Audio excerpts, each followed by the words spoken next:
Assalamualaikum warahmatullahi wabarakatuh.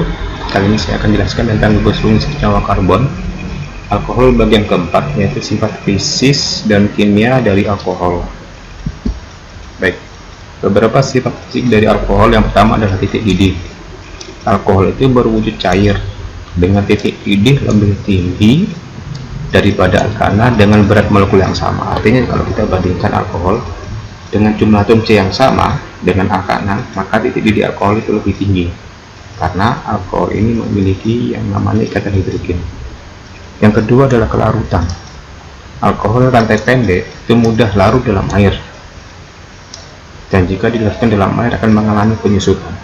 Artinya jika jumlah C-nya pendek, dia mudah larut dalam air. Sedangkan jika bertambah panjang, maka dia akan sulit larut dalam air karena berdamainya atom C ini mengakibatkan suatu senyawa organik bersifat hidrofob yang tidak suka air.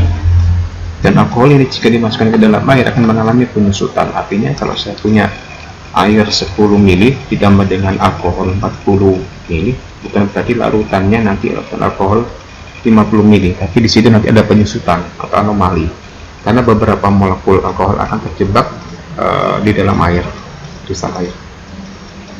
Kemudian yang ketiga, alkohol merupakan cair tidak berwarna, jadi bening, berbau khas, dan alkohol polivalen suhu tinggi itu merupakan cairan kental dan titik didih relatif tinggi. Artinya jika jumlah C-nya akan semakin panjang, maka gaya London yang terbentuk itu juga akan semakin banyak.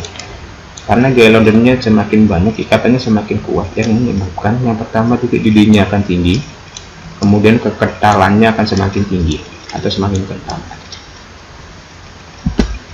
Sifat kimia alkohol. Jadi sifat kimia ini ada hubungannya dengan reaksi kimia.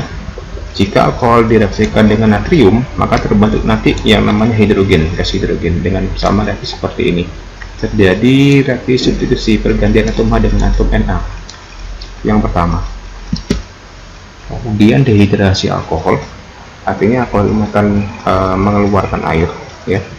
Di sini kalau dikasih asam sulfat, OH yang di sini dengan H yang di sini akan keluar sehingga terbentuk alkena.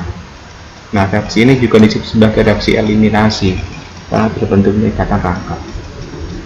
Ya. Baik, kemudian yang ketiga adalah oksidasi alkohol. Ada 3 jenis alkohol berdasarkan strukturnya tadi: primer, sekunder, tersier. Nah, jika alkohol primer dioksidasi akan menjadi aldehid. Selanjutnya, jika aldehid ini dioksidasi lagi, maka terbentuk lagi yang namanya asam karboksila. Ini cirinya. Kalau alkohol sekunder dioksidasi akan terbentuk yang namanya senyawa keton. Dan alkohol tersier ini tidak dapat dioksidasi. Cara membedakan alkohol primer, sekunder, dan tersier adalah dengan menggunakan reaksi Lucas. Jadi reaksi Lucas ini adalah penambahan asam kuat seperti HCl. Nah, ketika kita tambahkan asam kuat ke dalam alkohol primer, sekunder, tersier, dan yang terjadi adalah alkohol yang bereaksi cepat itu adalah alkohol tersier. Jadi alkohol tersier ini bereaksi dengan cepat karena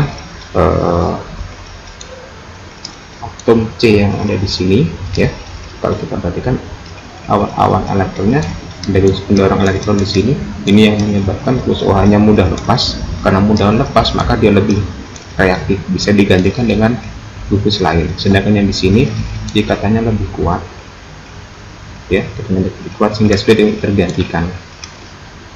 Nah, apalagi yang primer, sehingga kalau primer ini direaksikan dengan reaksi Lucas, maka reaksinya paling lambat. Terima kasih. Assalamualaikum warahmatullahi wabarakatuh.